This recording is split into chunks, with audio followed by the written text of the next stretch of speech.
Alright, what's up, guys? I mean, this is kind of a different video that I'm doing, but I got my 99 Civic. I've been trying to make riding videos, but I still have to go get a GoPro mount. But, yep, 99 Civic that has a, obviously you can see it's a Y7. Uh, Yesterday, or last night, I put a Y8 intake on it. So you can see there's the Y7 intake.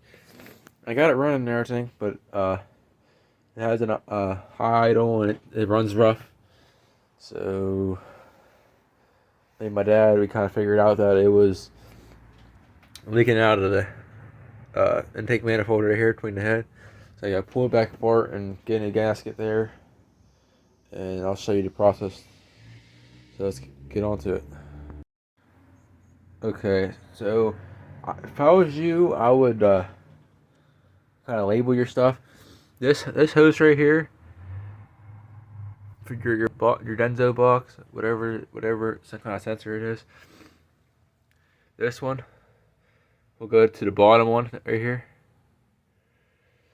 and then this one here, I'll show you later on in the video. But there's a box down there that this hose goes to, and it goes to the top one.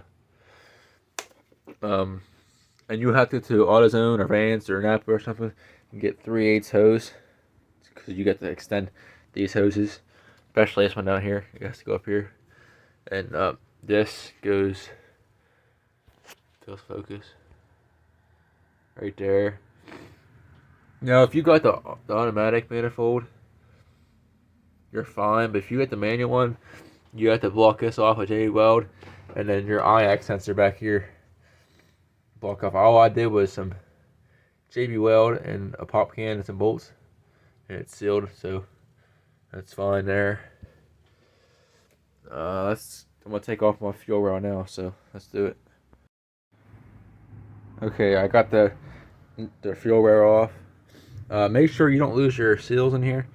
If I was you, I'd take them out and like set them up here or somewhere. And now you would have to get, if you get the intake gasket under here, you have to get the Y7 intake manifold gasket, unless you have the Y8 head or a Y8. But obviously you wouldn't have to if you had a Y8. So next is take the sensors off up here and pull the intake manifold off. Okay, I got the intake manifold halfway off, just where I can get to it. Now, if you have the manual intake manifold, you have to block this off and J-Weld it up here. There's a hole there,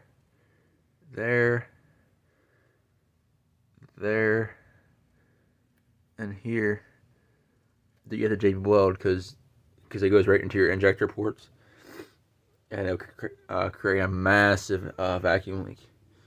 So you don't want that. So that's what you have to block off there. And I put J-Bolt in here, and I put the hose here, and I put a bolt and a clamp just to be sure. But yeah. And now down here,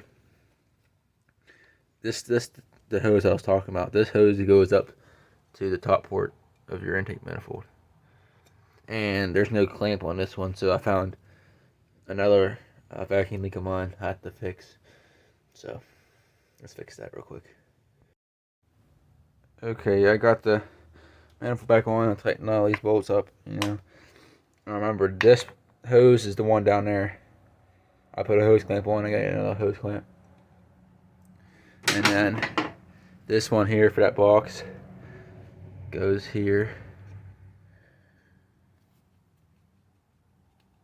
Okay.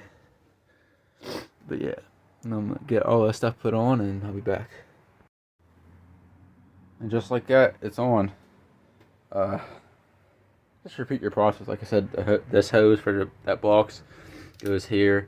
The hose down there goes for here. Obviously, your fuel return, your manifold sensor, or your air fuel.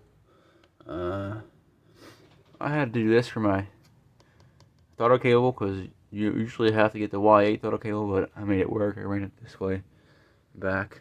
It works fine. So, and I don't know if it's a hue, but my cold air intake, you gotta flip it around because it goes down in. So, but fire it up, see how it is. That's pretty cool in it.